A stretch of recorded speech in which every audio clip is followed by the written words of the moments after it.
माँ होकर माँ की ममता पहचान नहीं पाई। 2 दिन से शिवम को बुखार था और जब बच्चों की तबीयत खराब होती है तो उनको बस माँ चाहिए होती है।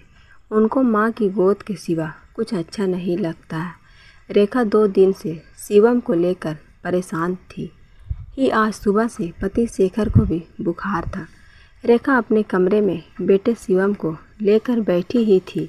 सासू माँ की आवाज़, बहू ओ बहू कहाँ चली गई। सास पूनम जी ने छत से आवाज़ लगाई, हाँ माँ जी। बहू ये सामान ज़रा पकड़ लेना, मैं सीढ़ी से उतर नहीं पा रही। माँ जी शिवम मेरे गोद में लेटा है, मैं कैसे आऊँ। रेखा ने कहा, शेखर ज़रा आप ही पकड़ लीजिए। रेखा ने अपने पति से कहा। शेखर उठकर जब सामान पकड़ने गया तो पूनम जी बोली, बेटा तुम क्यों आ गए, तुम्हें बुखार चढ़ा था, सुबह बहू को भेज देते। माँ अभी मेरा बुखार ठीक है। शिवम को फिर बुखार आ गया और रेखा की गोद में लेटा है। रेखा कैसे आती, शेखर ने कहा। अरे तो उसे बिस्तर पर लिटा देती, उसे देख नहीं रहा तुम्हें अभी इतनी तेज बुखार था, वो क्या समझेगी एक माँ का दर्द।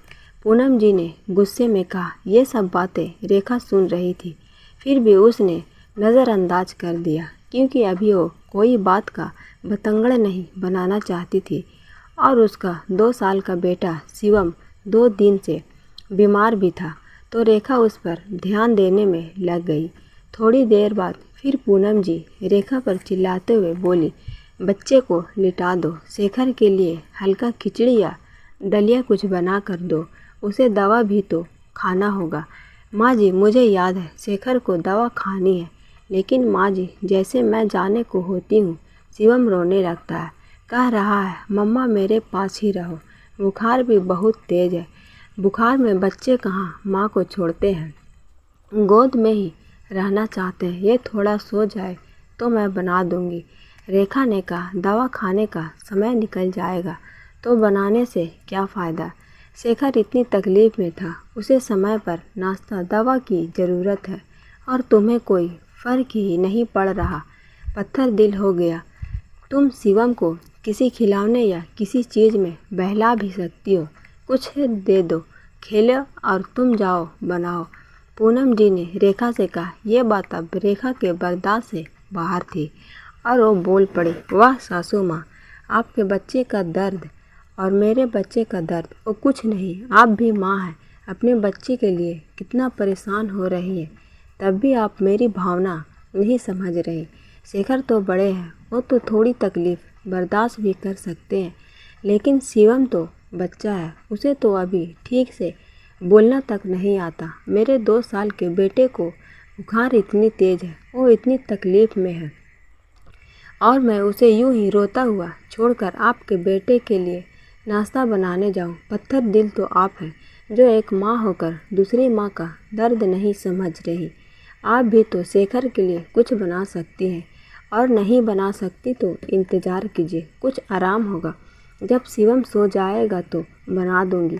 रेखा ये क्या तरीका है माँ से बात करने का, उन्हें कितना ठेस पहुँचा होगा।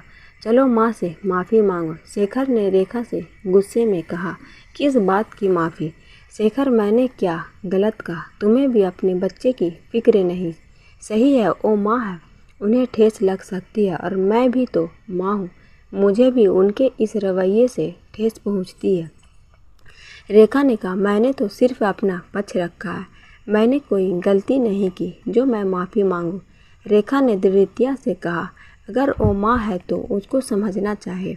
आप तो बड़े हैं, लेकिन शिवम तो अभी बच्चा है, ज़्यादा केयर की ज़रूरत उसको है। इस वक्त शेखर कुछ बोलने ही वाला था कि पूनम जी बहू की बात सुन पड़ी। बहू सही कह रही है, मैं ही अपनी ममता में इतनी स्वार्थी हो गई कि उसकी ममता और उसके बेटे का दर्द समझ ना सकी। मुझे समझना चाहिए था, वो तो मासूम है, उसे क्या तकलीफ़ है वो बता भी नहीं सकता। तू शिवम को संभाल, मैं दोनों के लिए कुछ खाने को बना लाती हूँ। पूनम जी रसोई घर की तरफ चली गई। दोस्तों, कभी कभी अपना पक्ष भी रखना ज़रूरी होता है, नहीं तो सामने वाले की आंखों का पर्दा नहीं हटता और ऐसे बड़े पर्दे को हटाना ज़रूरी होता है।